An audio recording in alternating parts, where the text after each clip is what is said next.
আসসালামু আলাইকুম রহমতুল্লাহি ওবরকাতুহ। সম্মানিত দর্শক, পররাষ্ট্রমন্ত্রী জনাব খলিলুর রহমান অতি সম্প্রতি ভারত সফর করে এসেছেন। তার সফরকে কেন্দ্র করে সরকারের ভিতরে এক ধরনের উত্তেজনা ছিল এবং আমাদের দেশে যারা রাজনীতি সচেতন ব্যক্তি তার অধীর আগ্রহে অপেক্ষা করছিল যে আসলে এই সফরে বাংলাদেশ কী পাবে, ভারত কী পাবে। ভারতের সঙ্গে বাংলাদেশের যে সম্পর্কে টানাপোড়েন চলছিল শেখ হাসিনার পতনের পর, সেটির কোনো দফারফা হবে কিনা এবং এই সফরের মাধ্যমে ভারত বাংলাদেশের সঙ্গে আসলে কী সম্পর্ক স্থাপন করতে চায়, শেখ হাসিনার ভবিষ্যৎ কী, আওয়ামী লীগের ভবিষ্যৎ কী, সেই বিষয়গুলো নিয়ে যারা উদ্বিগ্ন ছিলেন তারা রীতিমতো হতাশ হয়েছেন। এর কারণ হলো যে সফরটি হয়েছে সেই সফরটি একেবারে গতানুগতিক। এটিকে আমরা অনেকটা স্যাটায়ার করে বলতে পারি আনাকুম জানাকুম। তার যাওয়ার দরকার ছিল, তিনি গিয়েছেন, আর তার সফর শেষ করে বাংলাদেশে আসার দরকার ছিল, তিনি এসে গেছেন। এর বাইরে কিছু বোগাস কথাবার্তা শুনতে পাচ্ছি। এই সফরে যারা সঙ্গে ছিলেন তাদের মধ্যে কেউ কেউ বলেছেন যে শেখ হাসিনার অপাঙ্ক্তেয়, এটা নিয়ে আলোচনা করার মতো কিছু নেই। নো মোর শেখ হাসিনা, বাংলাদেশের রাজনীতিতে শেখ হাসিনার কোনো গ্রহণযোগ্যতা, কার্যকারিতা কোনো কিছুই নেই, এটা কেউ কেউ বলার চেষ্টা করছেন। এরপর অনেকে বলার চেষ্টা করছেন যে পররাষ্ট্রমন্ত্রীর সফরের পরই জনাব তারেক রহমান সাহেব তার প্রথম যে ঐতিহাসিক বিদেশ সফর সেটি তিনি ভারত দ্বারা শুরু করবেন। তো এটি নিয়ে যখন একেবারে ফেসবুকে বা সামাজিক মাধ্যমগুলোতে নানা রকম বিতর্ক তৈরি হলো, তখন বিএনপির পক্ষ থেকে বলা হলো যে না, এটা মিথ্যা কথা এবং এই ধরনের কোনো সম্ভাবনা তৈরি হয়নি বা এই ধরনের কোনো সিদ্ধান্ত সরকার এখনো পর্যন্ত নেয়নি। ভারত ভিসা বন্ধ করে রেখেছিল, বলা হচ্ছে যে ভারত ভিসা দেবে কন্ডিশনালি, যারা চিকিৎসা করার জন্য ভারত যেতে চায় সেই মেডিকেল ভিসা ভারত দেবে। কিন্তু এখনও পর্যন্ত এই খলিলুর রহমান সাহেব ফিরে আসার পর থেকে এখন পর্যন্ত ভারত যে বাংলাদেশকে ভিসা দিচ্ছে এটা ব্যাপকভাবে লক্ষ্য করা যাচ্ছে না। যাদের খুব ভালো চ্যানেল আছে, সম্পর্ক আছে, ভারতীয় দূতাবাসের সাথে সম্পর্ক আছে, তারা অনেকে যাচ্ছেন চিকিৎসা করার জন্য। আর বেশিরভাগ মানুষ যারা ফ্রিকুয়েন্টলি ভারত ট্রাভেল করতেন তারা অনেকে যাচ্ছে না। আওয়ামী লীগের লোকও যাচ্ছে না, বিএনপির লোকও যাচ্ছে না। এর কারণ হলো কলকাতা, দিল্লি, আগ্রা, তারপর কাশ্মীর, এরপরে আজমির, এ সকল এলাকায় এখন বাঙালিরা, আওয়ামী লীগের লোকজন গিজ করছে। তো ধরুন কোনো একজন লোক তার নিতান্ত প্রয়োজনে সে কলকাতায় গেল, বা আমার ধরেন আমি গেলাম, আমার কলকাতা যাওয়াটাই খুব প্রয়োজন। দীর্ঘদিন ধরে আমি 2018 সন থেকেই আসলে চিন্তা করছি আমি একবার একটু কলকাতাতে যাব, কিন্তু যাওয়া হয়নি। আগের আমলে যাওয়া হয়নি যে এয়ারপোর্টে গেলে শেখ হাসিনার লোকজন বাধা দিতে পারে, এয়ারপোর্ট থেকে ফেরত দিতে পারে। তো তখন সবাই লোকজন মনে করবে যে গোলাম মোল্লা রনির আসলে কোনো ক্ষমতা নেই, সরকারের সাথে তার সম্পর্ক অহিনুকূল সম্পর্ক, কাজেই তাকে একটা চাপ দিয়ে আসি, যাও। তো ওই ভয়ে আমি আসলে এয়ারপোর্টে 2018 সনের পরে একবার বোধহয় 16 বা 17 সনে উমরা করার জন্য দেশের বাড়ি গিয়েছিলাম। এরপরে আমি আসলে আর কখনো বাইরে যাইনি, এই এয়ারপোর্টে হেনস্থার ভয়ে। এতে করে কী হলো, আমার ব্যবসা বাণিজ্য ক্ষতি হয়েছে। আর আমার ব্যবসা বাণিজ্য ক্ষতি হওয়া মানে এখন আমার যতটা না ক্ষতি, তার সে দেশের ক্ষয়ক্ষতি। এর কারণ হলো আমার এই ক্ষুদ্র জীবনে ব্যক্তিগতভাবে দুটো ডাল ভাত খাওয়ার জন্য যতটুকু সংস্থান দরকার সেটা তো আমার হয়ে গেছে।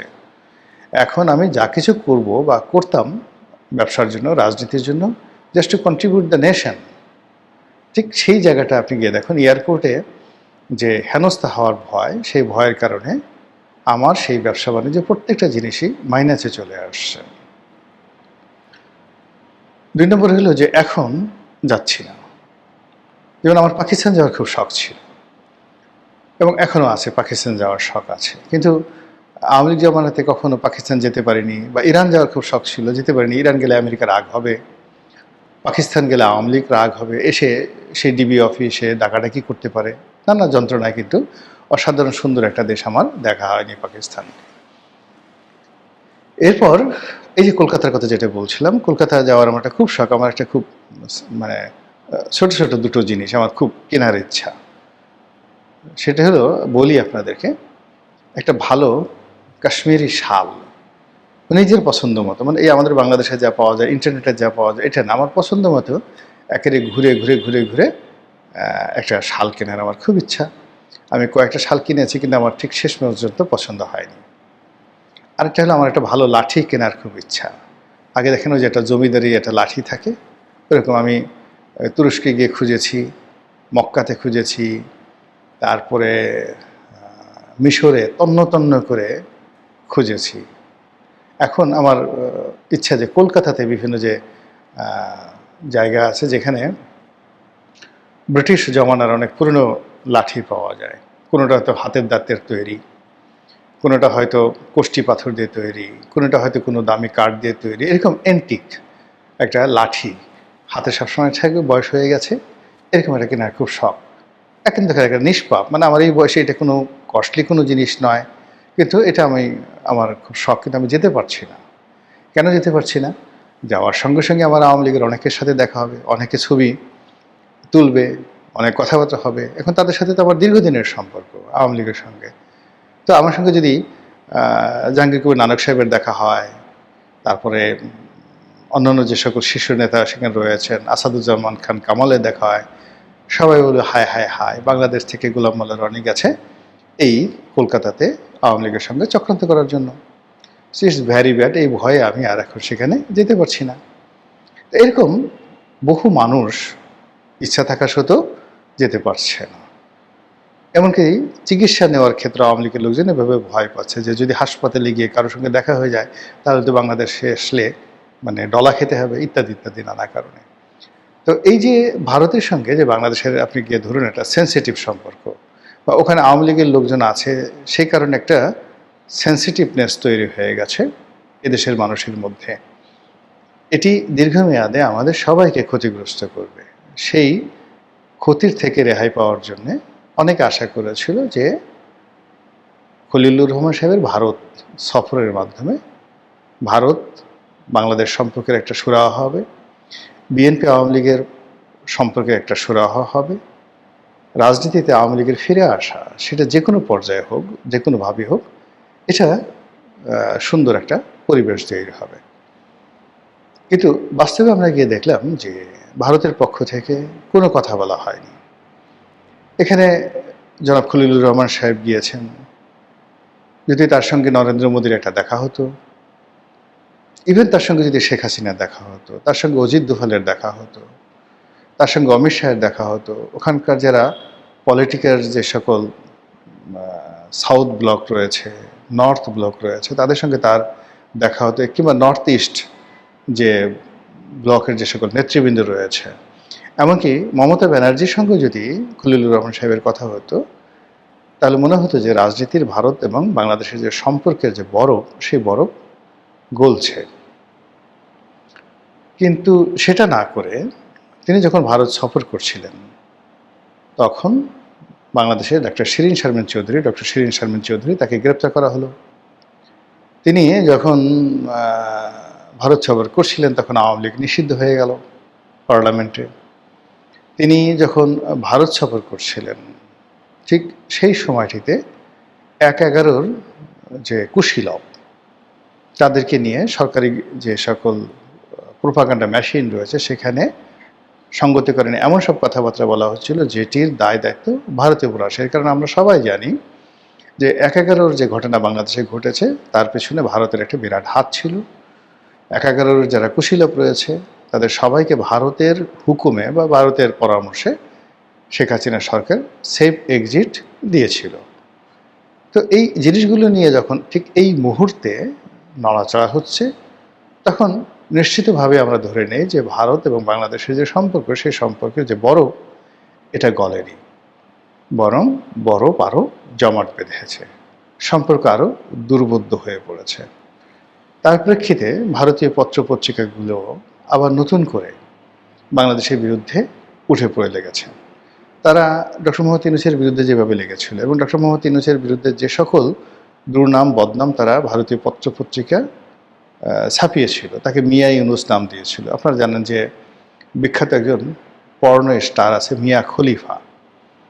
তো ডক্টর মোহাম্মদ ইউনুস একজন নোবেল লরিয়েট, বাংলাদেশের প্রধান উপদেষ্টা, কিন্তু ভারতীয় পত্রপত্রিকা তাকে কেউ কেউ বলতো মোহাম্মদ ইউনুস।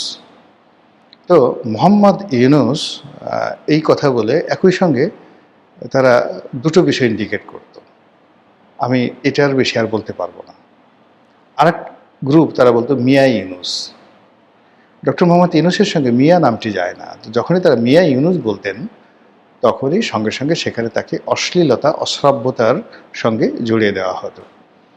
তো এই যে ধারাবাহিকতা, সেটা নির্বাচনের পরে এখন পর্যন্ত মোটামুটি ভারতীয় পত্রপত্রিকা বিএনপির ব্যাপারে নেতিবাচক মন্তব্য করেনি।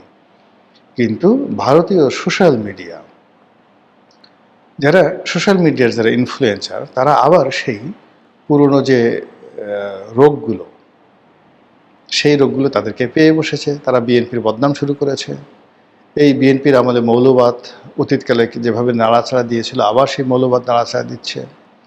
আবার মাজার ভাঙা হচ্ছে, আবার পীরদেরকে পুড়িয়ে মারা হচ্ছে। আবার নর্থ ইস্ট, যে ভারতের যে উত্তর পূর্বাঞ্চলে যে রাজ্য সমূহ রয়েছে, সেখানে যে সকল বিদ্রোহী গ্রুপ রয়েছে, নাগা বিদ্রোহী রয়েছে, সাঁওতাল বিদ্রোহী রয়েছে, সেখানে উলফারা আছে, এমনকি সেখানে রোহিঙ্গারা পর্যন্ত আছে এই নর্থ ইস্ট গ্রুপের সাথে মিলিয়ে। এবং সেইগুলোকে বাংলাদেশ বা বর্তমান সরকার ভবিষ্যতে যে তাদেরকে প্রিভিলেজ দেবে না, পাত্তা দেবে না, বা তাদেরকে নির্মূল করার ব্যাপারে ভারতকে সহযোগিতা করবে শেখ হাসিনার মতো, এরকম কোনো লক্ষণ তারা দেখতে পাচ্ছেন না। বরং তারা তারেক রহমান সাহেবের সেই যে অতীত রেকর্ড, সেই অতীত রেকর্ডকে নিয়ে তারা টানাটানি করার চেষ্টা করছে। এবং এই মুহূর্তে তাদের সঙ্গে আবার আমেরিকার যে বন্ধুত্ব, পুরনো বন্ধুত্ব, সেটা আবার নতুন করে চালু হয়ে গেছে। তো কাজেই ডোনাল্ড ট্রাম্প মধ্যে যেভাবে নরেন্দ্র মোদীকে বাদ দিয়ে বাংলাদেশের ব্যাপারে সরাসরি হস্তক্ষেপ তারা করছিলেন, সেটি সম্ভবত তারা এখন সেখান থেকে সরে যাচ্ছে। মধ্যপ্রাচ্যের যুদ্ধের কারণে রাশিয়ার সাথে কূটনৈতিক যে বিপর্যয়, তার কারণে এখন তারা চীনের বিকল্প হিসেবে এশিয়াতে ভারতকে তারা চাচ্ছে, খুব দরকার। এবং অন্যদিকে আবার পাকিস্তানের হাতকে তারা শক্তিশালী করছে। এই যে ইরান এবং আমেরিকার যে যুদ্ধ, সেই যুদ্ধে তারা দ্বিতীয়ালির যে ভার, এটা ইচ্ছে করে পাকিস্তানকে দিয়েছে, যেন পাকিস্তান রাষ্ট্রের যারা কর্ণধার তারা বিশ্ব নেতাতে পরিণত হতে পারেন। এমনকি যদি নওয়াজ শরীফ কিংবা অসীম মনির, এখন যিনি আছেন পাকিস্তানের যে সেনাপ্রধান ফিল্ড মার্শাল অসীম মনির, তিনি যদি আগামীতে নোবেল শান্তি পুরস্কার পেয়ে যান এই ইরান এবং আমেরিকা যুদ্ধ বন্ধের জন্য, দ্বিতীয়ালির জন্য, এতেও আশ্চর্য হবে না। এবং এই কাজে আমেরিকা করবে মূলত ভারতকে কোণঠাসা করার জন্য, বাংলাদেশকে কোণঠাসা করার জন্য। এবং এখানে বাংলাদেশে ঠিক পাকিস্তানের যে আধিপত্য, এটা বৃদ্ধি পাওয়ার জন্য। ফলে কি হলো, আমাদের যে ইউনুস এরা, কিংবা আমাদের যে ৩৬ জুলাই, কিংবা আমাদের দেশে যে সংবিধান ছুঁড়ে ফেলার ইতিহাস, আমাদের দেশের যে রিসেট বাটন চেপে দেওয়ার যে প্রকল্পগুলো, সেই প্রকল্পগুলো কিন্তু বন্ধ হয়নি, সেগুলো পুরোদমে চলছে। আর এই প্রকল্পগুলোকে ঠেকিয়ে দেওয়ার জন্য বিকল্প শক্তি হিসেবে ভারতের সঙ্গে বর্তমান সরকারের সম্পর্ক উষ্ণ করা এবং সম্পর্কে বরফ গলানো রীতিমতো ফরজে আইন। তাদের অস্তিত্বের জন্য এটা এত বেশি দরকার, যেটা আমি ভাষায় প্রকাশ করতে পারবো না। কিন্তু দুর্ভাগ্যজনক হলো সত্যি যে এই 2 মাসের মধ্যে এখনো পর্যন্ত সেই বরফ গলার কোনো নমুনা আমি অন্তত দেখতে পাচ্ছি না। মহান আল্লাহ আমাদের সবাইকে হেদায়েত দান করুন, হেফাজত করুন। আসসালামু আলাইকুম ওয়া রাহমাতুল্লাহি ওয়া বারাকাতুহু।